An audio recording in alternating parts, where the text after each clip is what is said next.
그는 하나님 우편에 계신 자요 우리를 위하여 간구하시는 자시니라. 누가 우리를 그리스도의 사랑에서 끊으리요? 환난이나 곤고나 박해나 기근이나 적시나 위험이나 칼이랴. 기록된 바 우리가 종일 주를 위하여 죽임을 당하게 되며 도살당할 양같이 여김을 받았나이다 함과 같으니라.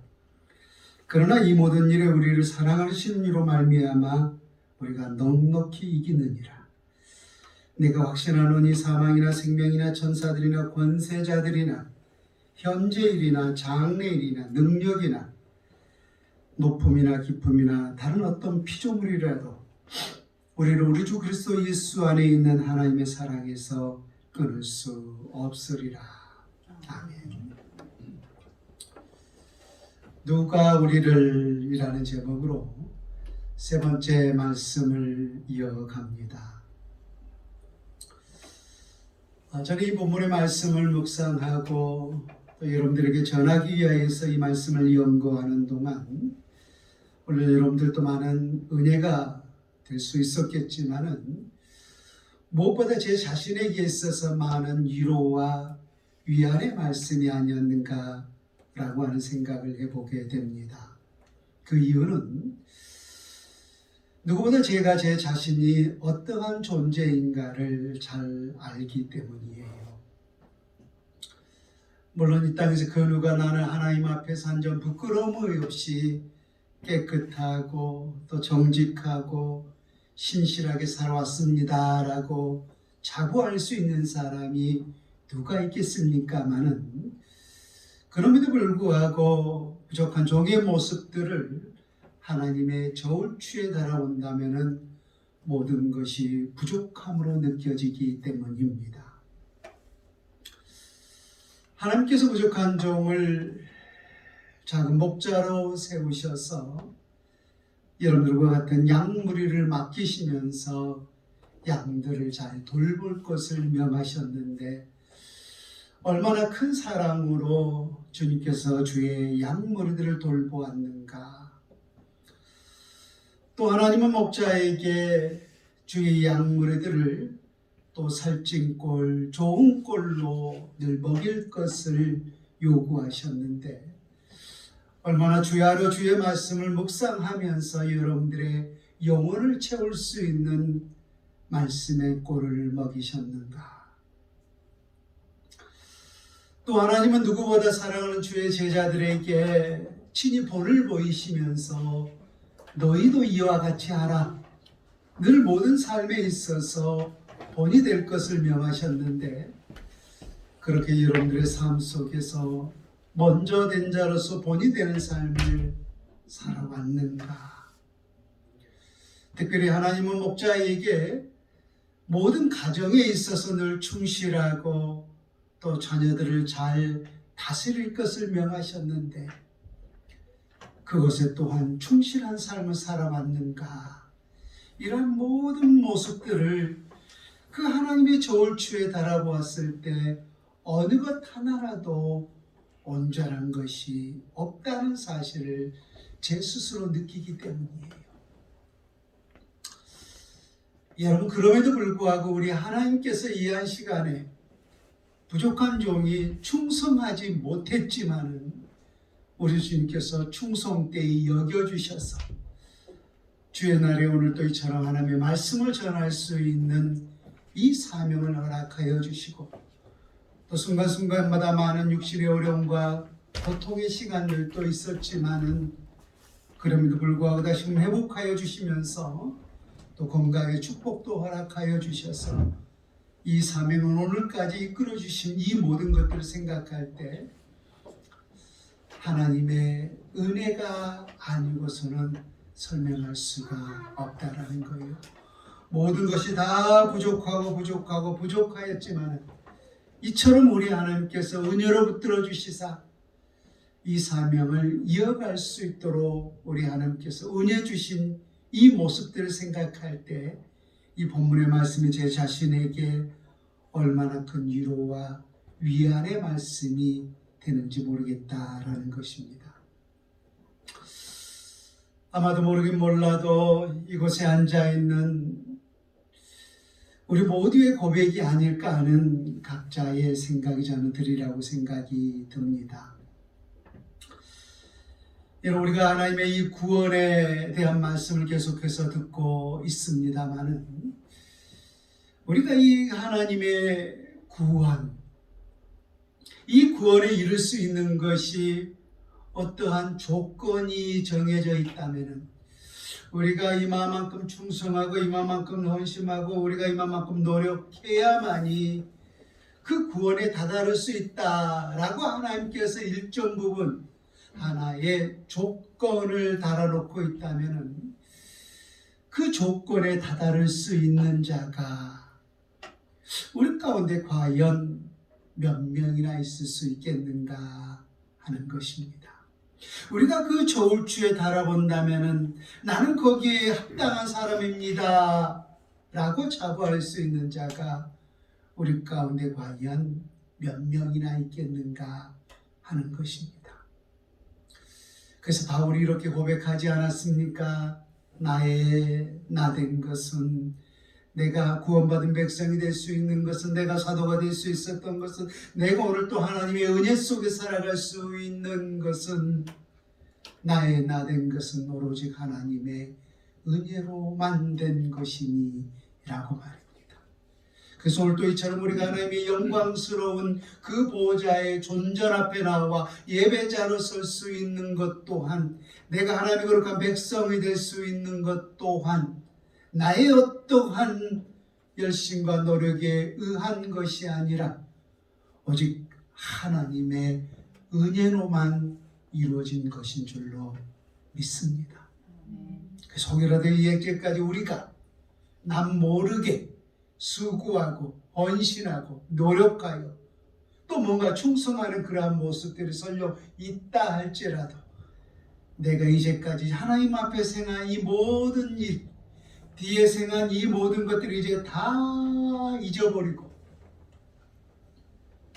오직 그리스도 예수만을 푯대로 삼아 죽도록 충성함에 달려갈 수 있는 저와 여러분 모두가 다 될 수 있기를 우리 주 예수님의 이름으로 축원을 드립니다.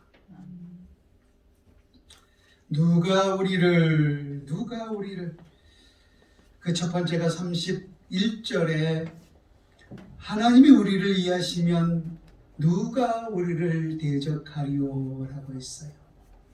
여기서 하나님이 우리를 위하시면 이라고 하는 뜻은 하나님께서 친히 우리의 구원 여정을 이끌어 가신다면 이라는 뜻이고, 누가 대적하리요 라고 하는 것은 누가 우리를 그 구원 여정에서 떨어지게 할 수 있는 자가 과연 누가 있겠느냐라고 하는 거예요. 다시 반복하자면 하나님이 우리를 위하시면 누가 우리를 대적하리요. 하나님이 우리의 그 의로운 권능의 손으로 우리의 구원 여정을 이끌어 가신다면 그 구원에서 떨어지게 할 수 있는 자가 과연 누가 있겠는가 하는 것입니다. 여러분, 우리가 하나님의 주권, 또 하나님의 주권에 대한 이야기를 분명히 많이 들었을 것입니다. 그래서 우리가 하나님의 주권에 대한 이야기를 할 때 꼭 빼놓지 않고 하는 이야기가 있죠. 참새 한 마리도 하나님이 허락지 아니하시면은 땅에 떨어짐이 없다. 또 하나는 우리의 모든 구원, 우리가 하나님 앞에서 구원받은 백성이 될 수 있는 것 또한 하나님의 주권에 달려있다라는 거예요.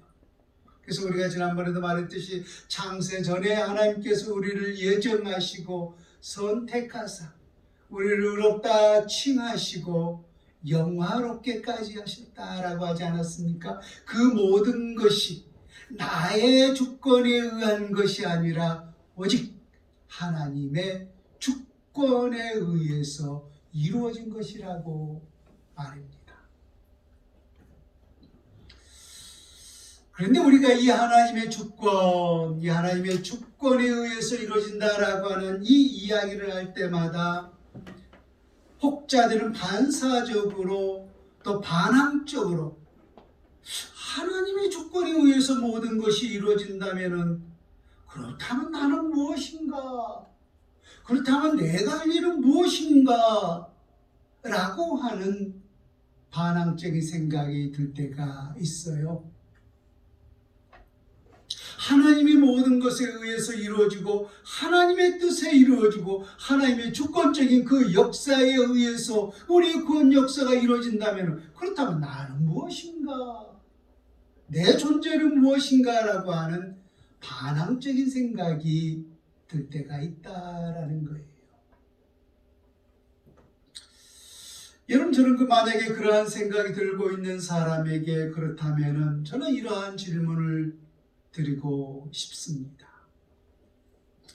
만약에 그 하나님께서 우리에게 주신 그 구원의 주권이 신과 인간의 협력에 의해서 이루어지거나, 이것을 읽어서 우리는 신인 협력설이라고 말을 하기도 하죠.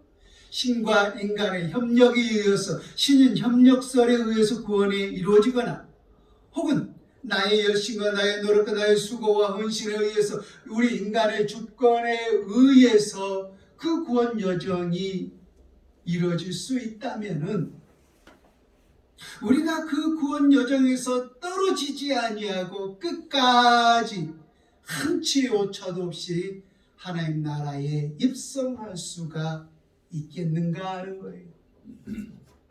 구원의 주권이 하나님께 있음이 아니라 혹은 신인 협력에 의하거나 혹은 사람의 주권에 의해서 그것이 이루어질 수 있다면은 우리가 한치의 오차도 없이 그 구원 여정을 끝까지 성공으로 이끌어갈 수 있겠는가 하는 거예요. 지난주에도 우리가 여러분들에게 말씀드린 기억이 있지만은 여러분, 베드로와 제자들의 고백을 한번 보십시오. 예수님께서 목자를 치리니 양이 흩어질 것이다 라고 했을 때 베드로가 주님, 모두가 다 주님을 버릴지라도 저는 결단코 주님을 버리지 않겠습니다. 설령 주님이 죽는 곳에 가신다면 저도 그곳에 함께 가겠습니다 라고 답변을 했어요. 그 말 끝에 모든 제자들도 그와 같이 답하더라 라고 했죠. 한마디로 모든 제자들이 베드로와 같은 그러한 고백을 주님 앞에서 했던 것입니다. 그런데 정말로 왼수들이 예수 그리스도를 칠 때, 또 우리 주님께서 죽음 앞에 십자가에 끌려갈 때 그들이 끝까지 그리스도와 동행했는가 하는 거예요. 아니죠.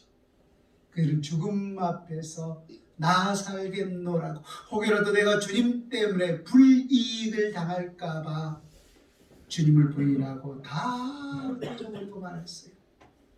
여러분, 그들이 누굽니까? 그들이 친히 주님과 3년이 넘는 시간 동안 동고동락했던 사람들이에요. 다 주님을 부인하고 다 주님을 떠나버리고 만 것이 바로 주님의 제자들이었어요. 그것은 주님의 제자들의 모습이고, 나는 그렇지 않다, 나는 다르다라고 우리가 자부할 수 있겠는가 하는 것입니다. 사랑하는 주의 제자들이 그랬다라는 것은 우리 모든 인간의 본질이 다 그와 같은 존재라고 하는 사실을 성경이 우리에게 보여준 것입니다. 다를 바 없다라는 거예요. 우리는 눈앞에 있는 이득 앞에서 얼마든지 우리는 주인을 부인할 수밖에 없고, 눈앞의 현실 앞에서, 환경 앞에서, 물론 우리의 입술로는 주님을 부인하지 아니한다 할지라도 우리의 삶의 행위로서 얼마든지 우리는 주님을 부인할 수밖에 없는 그러한 연약한 존재라는 거예요. 그런데 만약에 그 구원의 주권이 우리에게 있다면, 내가 주님의 손을 붙잡아서 그 구원의 역사가 이루어진다면 그것이 끝까지 갈 수 있겠는가 하는 거예요. 우리는 얼마든지 내 상황에 따라서, 내 유익에 따라서 그 손을 놓아버릴 수밖에 없는 것이 바로 우리 인간의 연약한 모습이라는 거예요. 그러나 이 구원의 주권은 하나님께 있어서 우리 하나님의 그 권능의 의로운 오른팔로 우리를 붙잡아 주고 계시기 때문에 어떠한 현실 앞에서도 어떠한 고난 앞에서도 우리를 향하신 그 구원의 여정은 한치의 오차도 없이 어떠한 흔들림도 없이 끝까지 주님 나라 이르기까지 함께 가는 줄로 믿습니다.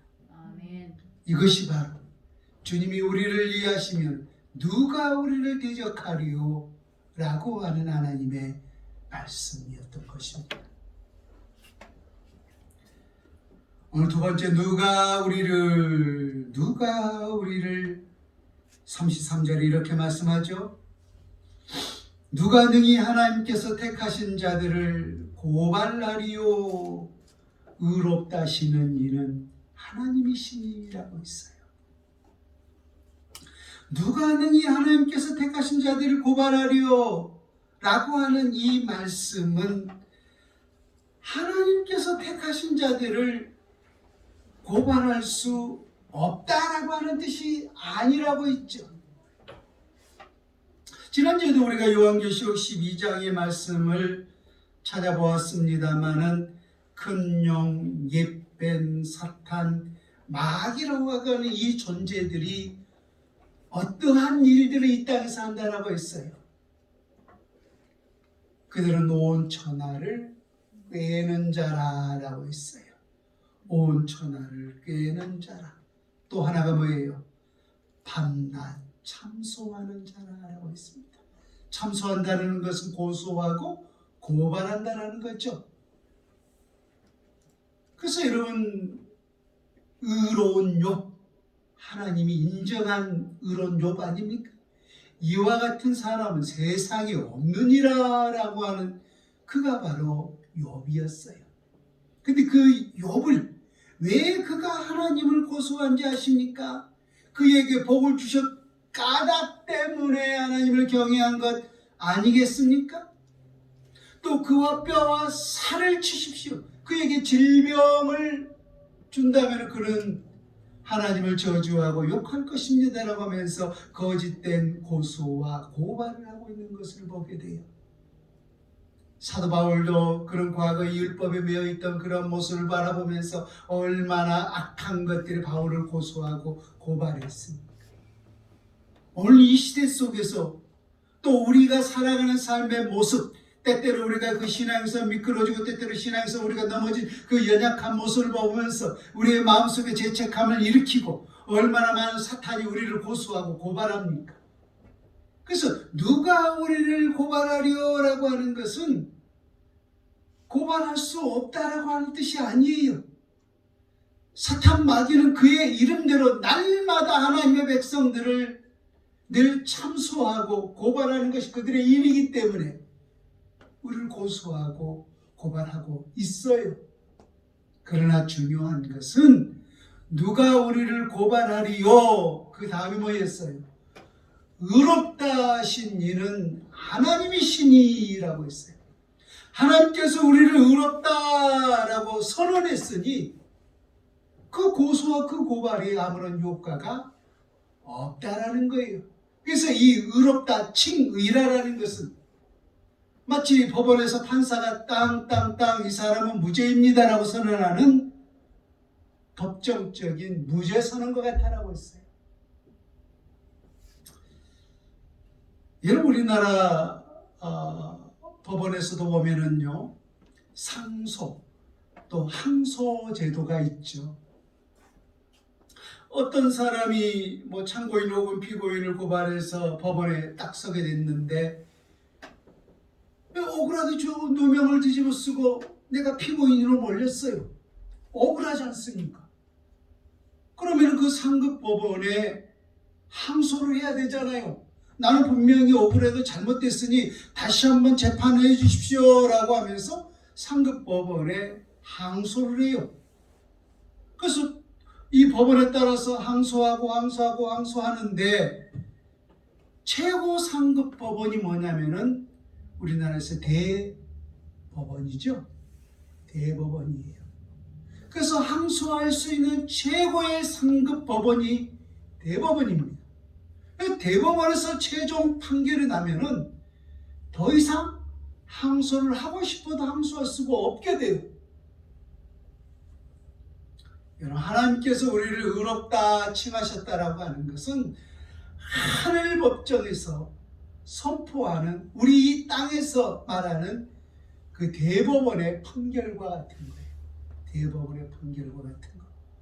어떠한 우리의 삶에 대해서 이 사탄이 우리를 고소하고 고발한다 할지라도 최종 법원에서 최종 대법관이 이 사람은 무죄입니다 라고 땅 이미 선언했기 때문에 아무리 사탄 마귀가 우리를 항소하고 고발한다 할지라도 더 이상 그 고소와 고발은 무익하다는 거예요. 무익하다는 것. 그것이 바로 누가 능히 하나님께서 택하신 자들을 고발하리요 의롭다 하신 이는 하나님이시니라고 하는 말씀이었던 것입니다. 여러분, 어떠한 사탄에게 그 고소와 고발에 넘어가지 않기를 바랍니다. 물론 우리가 때때로 실수하여서 또 우리의 육신의 연약함을 이겨내지 못해서 죄를 범할 때가 있습니다. 그렇다고 해서 그것 때문에 우리가 지옥 간다는 것은 아니라고 했어요. 그래서 그것을 우리가 해결할 수 있는 길이 뭡니까? 하나님 앞에서 회개의 길을 열어주셨던 거죠. 그래서 너희 죄가 종같이 붓다 할지라도 주님 앞에 나오는 자 양털처럼 희게 하리라 라고 주님이 말씀하셨어요. 회개를 통하여서 우리가 얼마든지 그 삶에서 변화될 수 있음을 주님이 말씀하셨던 거예요. 세 번째, 누가 우리를 34절의 말씀이죠. 누가 정죄하리요?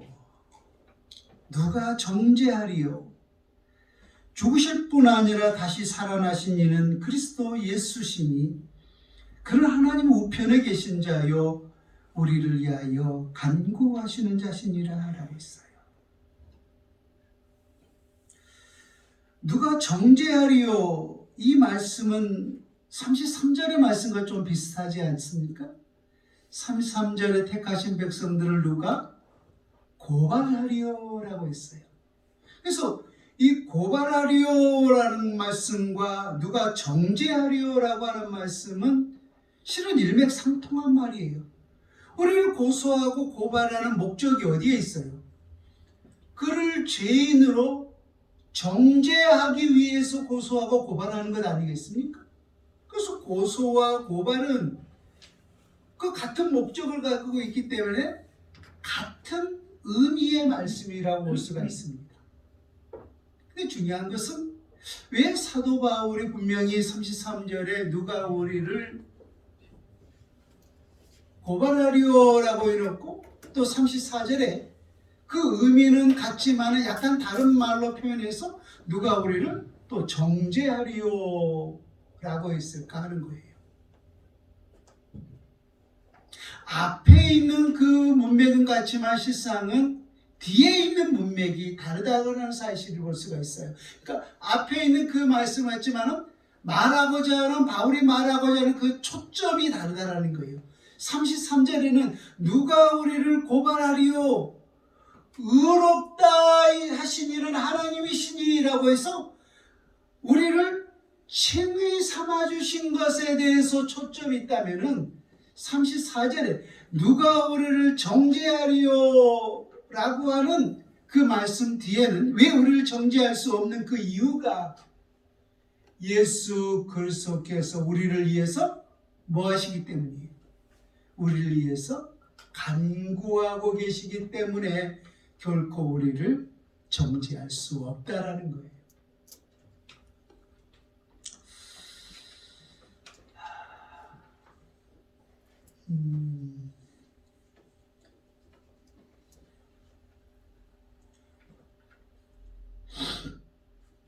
여러분, 아까도 말했지만은 사탄이 하는 일이 뭐라고 했어요?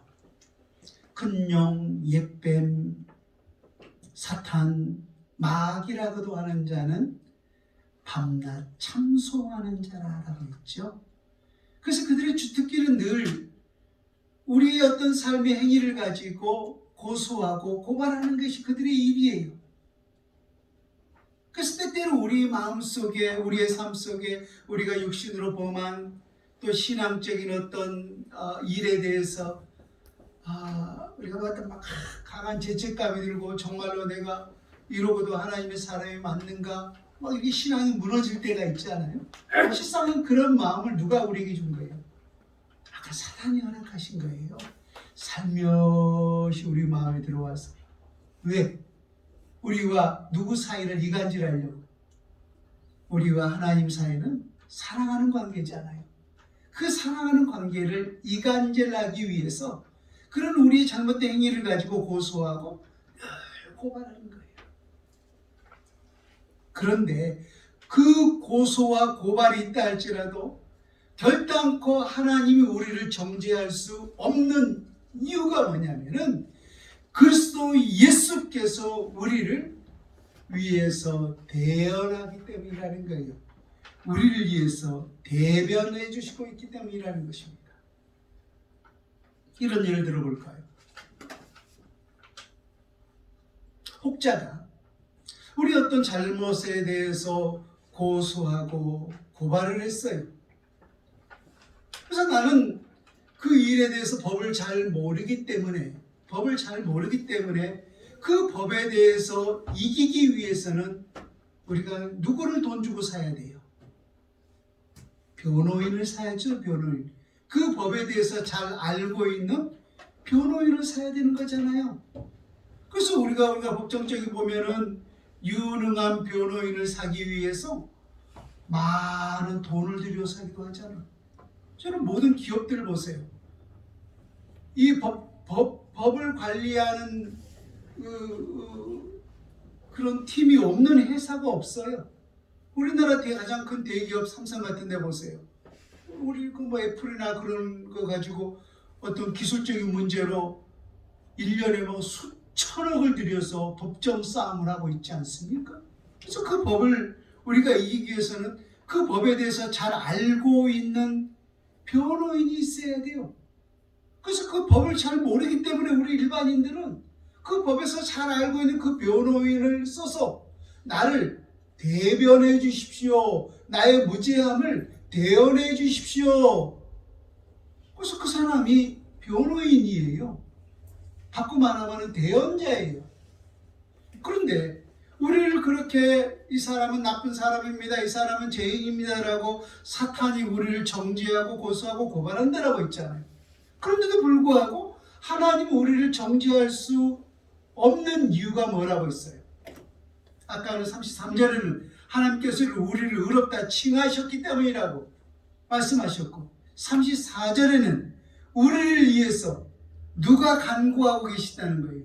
예수 그리스도께서 간구하고 계시다는 거예요. 예수 그리스도께서 우리를 위해서 간구하고 계시다는 바꿔 말하면 예수 그리스도께서 우리를 위해서 대변해 주고 계신다는 거예요. 우리를 위해서 대언해 나의 변호사가 되어 주셔서 이 사람은 죄 없는 사람입니다 라고 나를 위해서 변론해 주고 계시기 때문에 아무리 사탄이 우리를 정죄한다 할지라도 그 정죄가 무효가 된다는 거예요.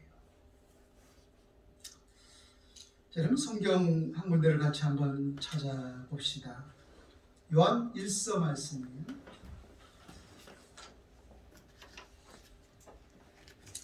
요한 1서 성경 맨 뒤편에 있죠. 요한계시록 바로 앞에 1, 2, 3. 요한 1서 2장 1절에서 2절 말씀. 요한 1서 2장 1절에서 2절 말씀. 나의 자녀들아 내가 이것을 너희에게 쓰면 너희로 죄를 범하지 않게 하리 함이라. 만일 누가 죄를 범하여도 아버지 앞에서 우리에게 대언자가 있으니 곧 의로우신 예수 그리스도시라. 그는 우리 죄를 위한 화목제물이니 우리만 이할 뿐 아니요 온 세상의 죄를 위하심이라. 우리가 죄를 범하여도 아버지 앞에서 우리의 대언자가 누구라고 했어요? 예수 그리스도시니라고 했어요. 대언자는 바꿔 말하면 변호자라고 했잖아요. 변론자라고 했잖아요. 변호사인 거죠. 그래서 사탄이 우리가 죄를 범한 거에 대해서 아무리 정죄를 한다 할지라도 누가 그 죄에 대해서 우리를 변론해 주는 거예요? 가장 유능한, 가장 탁월한 그리스도 예수께서 우리의 변호인이 되어 주셔서, 우리의 대언자가 되어 주셔서 우리를 그 죄에 대해서 변호해 주시기 때문에 그 정죄를 당할 수가 없다라는 거예요.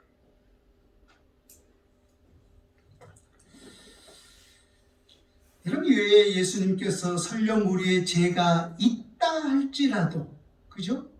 우리의 죄가 있다 할지라도 우리의 변론자가 되어서 우리에게 무죄 선언을 해 주시는지 그 이유가 있어요. 베드로전서 1장 18절에서 19절인데요. 들어보세요. 너희가 알거니와 너희 조상이 물려준 헛된 행실에서 대속함을 받은 것은 은이나 금같이 없어질 것으로 된 것이 아니요 오직 흠없고 점 없는 어린 양 같은 그리스도의 보배로운 피로 된 것이니라. 왜 예수님께서 설령 우리가 죄가 있다 할지라도 우리를 변론해 주시고 우리에게 무죄 선언을 해 주셨다고 했어요? 뭔가 우리가 돈을 대신 지불했기 때문에? 아니면은 예수 그리스도의 피를 지불했기 때문에, 그렇죠?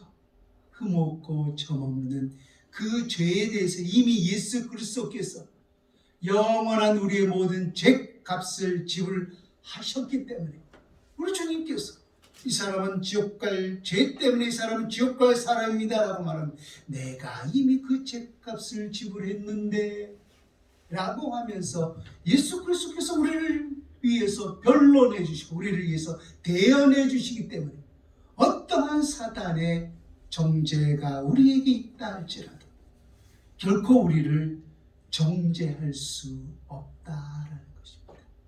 여러분, 이것이 바로 하나님께서 우리를 향한 놀라운 구원의 역사인 줄로 믿습니다. 단 한 가지 절대로 여러분들이 잊지 말아야 할 것은, 그렇다고 해서 우리가 마음대로 죄를 지어도 되는가? 라고 하는 우리 인간의 자유적인 생각이 들 때가 있어요. 아니오시다죠. 어찌 개가 토한 것을 다시 먹을 수 있겠느냐? 예수 그리스도께서 그 죄를 위해서 나를 위해 십자가 희생했는데 어찌 내가 다시 그와 같은 죄를 반복할 수 있겠느냐? 동이 서에서 먼 것 같이 우리가 그 은혜를 생각하는 사람, 그래서 날마다 오히려 죄를 멀리하는 삶을 살고 요만한 죄라도 내게 느껴진다면 우리는 그것을 통회하며 자복하면서 하나님 앞에서 회개하는 심령들이 되어져야 할 줄로 믿습니다. 이런 구원의 주권은 내게 있는 것이 아니라 하나님께 있는 것. 그 하나님께 있는 것이 우리에게 얼마나 큰 은혜인지요. 내게 있다면